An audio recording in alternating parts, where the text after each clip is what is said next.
Caros irmãos e irmãs em Cristo Jesus, neste 15º domingo do tempo comum, Palavra de Deus, no Santo Evangelho, conforme a narração de São Lucas, é de uma clareza que creio que não precisamos sequer instruí-los sobre isso. A parábola que Jesus utiliza do homem caído à beira do caminho, espancado e semi-morto, e aqueles que, conhecendo a lei de Deus, conhecendo o mandamento do Senhor, de amar o Senhor Deus e ao próximo como a si mesmo, que passaram por ele, eram homens religiosos e não tiveram misericórdia. E Jesus coloca aqui alguém do qual um judeu não esperava misericórdia.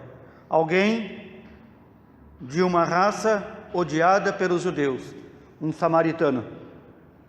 Foi justamente o samaritano, que não era considerado grande coisa para os judeus, que era considerado abaixo de um cachorro. Foi o samaritano que, vendo o homem caído à beira do caminho, espancado e semi-morto, que se enterneceu por ele, teve compaixão, colocou-o sobre sua montaria, levou uma pensão, tratou suas feridas e ainda deixou pagamento para que o dono da hospedaria cuidasse do doente. E depois ainda promete vir buscá-lo e pagar o que é devido. Este amor de misericórdia, que deve ser entranhado em nós, recebe este mandamento do Senhor: vai e faze a mesma coisa. O samaritano não perguntou se aquele que estava à beira do caminho era outro samaritano ou era um judeu. O samaritano viu a necessidade do próximo, não cruzou para o outro lado da rua, mas foi em direção àquele desvalido e deu tudo o que tinha para salvá-lo. Essa imagem do samaritano, que em muitas das nossas Bíblias diz o bom samaritano. Essa imagem, os pais da igreja, desde o início, entenderam que é o próprio Cristo. Porque Cristo é o modelo que devemos seguir. É o próprio Cristo que desce de sua montaria e acolhe o desvalido que somos nós. É o próprio Cristo que nos deixa aos cuidados da hospedaria, da estalagem, este lugar de repouso e de cura a que chamamos igreja.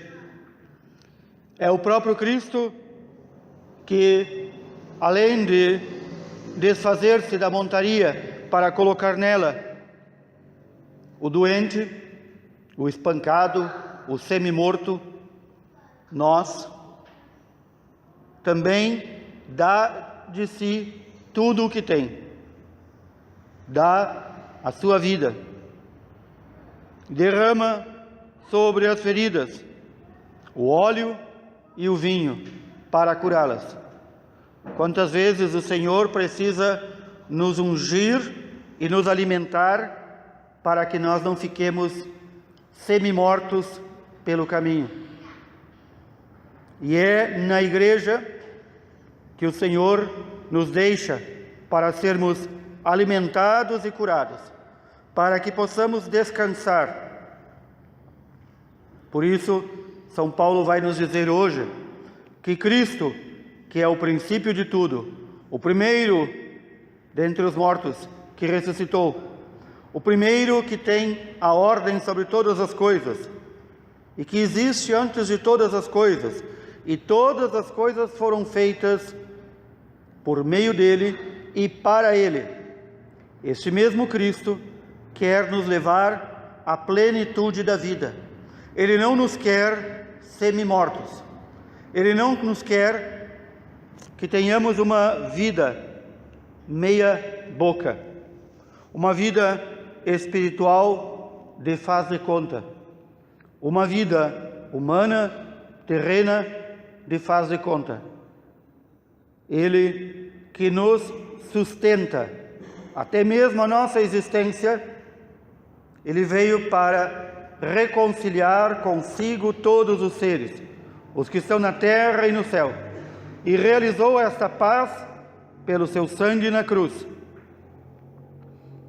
Ora, se nós temos a nossa subsistência, e diz mais São Paulo, a nossa consistência em Cristo, nós só poderemos estar curados e inteiros, rijos, firmes em Cristo. Não há outro nome que pode nos salvar. Não há outra pessoa que pode nos dar esta inteireza de ser. E então é nele que devemos buscar a plenitude. Ao mesmo tempo, no livro do Deuteronômio, o Senhor Deus fala a Moisés, ao seu povo e a todos nós. O meio ordinário para alcançarmos esta plenitude é vivendo os mandamentos do Senhor. E os mandamentos não estão além do mar, para que alguém diga quem vai buscá-los para nós. Os mandamentos não estão lá no céu, para que a gente possa se desculpar e dizer, não consigo cumprir. Diz o Senhor Deus, que estes mandamentos estão em nosso coração. É parte da doutrina que recebemos dos apóstolos. É parte também da doutrina que recebemos por meio de Moisés. Que cada ser humano que vem a este mundo, quando é concebido, Deus grava em seu coração os seus mandamentos, de modo que nem precisaria que Deus revelasse os mandamentos no Monte Sinai. Todos nós já recebemos em nosso coração os mandamentos. Basta que investiguemos o nosso coração. E estes preceitos do Senhor, os mandamentos, e todas as demais ordenanças do Senhor, são resumidas nesta pequena ordem.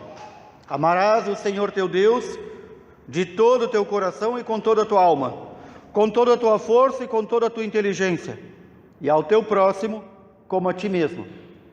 Quem cumpriu estes 2 mandamentos, cumpriu todos os demais. Quem cumpriu estes 2 mandamentos, este resumo, cumpriu todas as ordenanças do Senhor. Por isso também devemos buscar a inteireza de vida. E essa inteireza de vida só encontramos em Cristo. É Ele que nos revela que a inteireza de vida passa pela misericórdia. O samaritano, diz Jesus, chegou perto daquele que estava semi-morto, espancado, jogado à beira do caminho, viu e sentiu compaixão. Essa expressão Nosso Senhor utiliza algumas vezes. Também quando Ele escolhe alguns dos discípulos, Ele vê a vida sórdida ou pecaminosa que levava e diz que viu e teve compaixão. Primeiro Ele se aproxima, depois Ele olha, depois Ele tem compaixão. Compaixão significa sofrer junto com o outro. Quando nós perdemos a capacidade de sofrer junto com o outro, tudo se torna banal. E aí vemos o mundo em que vivemos, em nossas cidades e até mesmo no campo, pessoas que diariamente são mortas e já não nos causa compaixão. Vemos a violência e não nos causa compaixão. Vemos o miserável na rua e já não nos causa compaixão. E se o miserável está do outro lado da rua, entramos correndo para dentro de casa para não nos pedir algo, porque não queremos ter compaixão. E sabemos onde moram os pobres, os miseráveis, os que não têm o que comer, e não temos compaixão. Não vamos até eles. O primeiro passo de Jesus é ir até aquele que sofre. É assim que ele faz conosco. Ele vem até nós, nos olha, nos contempla e tem compaixão de nós.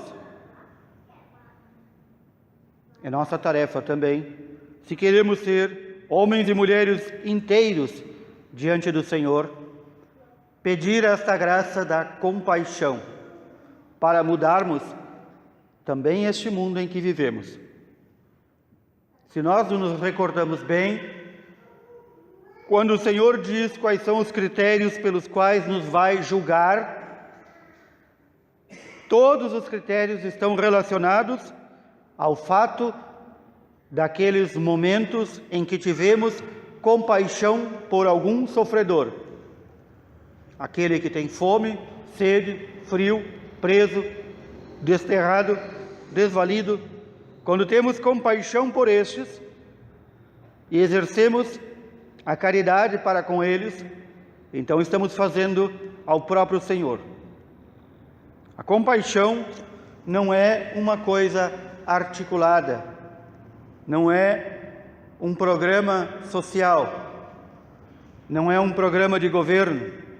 A compaixão decorre e entra em nosso coração quando reconhecemos que Jesus tem a primazia sobre todas as coisas e sobre nós também.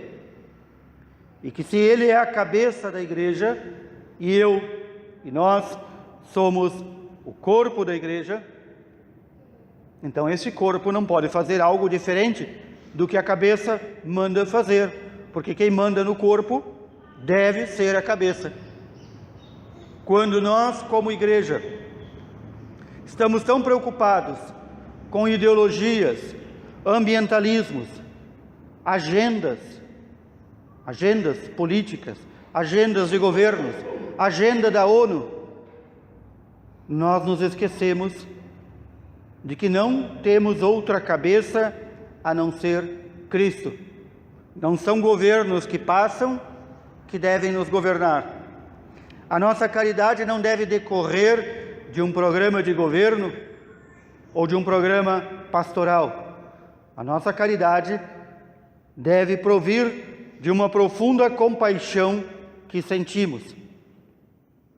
Que não é possível ver alguém à beira do caminho e não sentir compaixão por ela e ter atitudes para levantá-la. Isto é ser cristão. Isto é seguir Cristo. Ver, aproximar-se, ver, sentir compaixão e fazer algo para mudar a realidade daqueles que sofrem. Tudo isso iluminado, dirigido pela única cabeça que é Cristo. Esta é a grande graça que devemos pedir ao Senhor, porque é graça também. É graça agirmos no caminho que o Senhor nos marcou, o caminho que Ele assinalou para nós. A nossa tentação essa que já vem de nossos pais, Adão e Eva, é querer abarcar tudo para nós. Se eu e os meus tiverem, os outros que se lixem. Eu quero o meu. Há um ditado popular destes, assim como há tanto ditado popular inspirado por Deus, há ditados populares inspirados pelo demônio. Há um ditado popular inspirado pelo demônio que diz: o pirão é pouco, o meu primeiro. É assim que temos vivido. E é por isso que o mundo está do jeito que está. O ditado popular inspirado por Deus deveria ser: o pirão é pouco, mas dá para dividir. Dá para alimentar aquele que necessita. É por aí, por essa regra de fé, do exercício da caridade, surgido da compaixão, que devemos nortear nossa vida. Peçamos ao Senhor que nos dê esta graça, graça de conversão e mudança. Louvado seja nosso Senhor Jesus Cristo.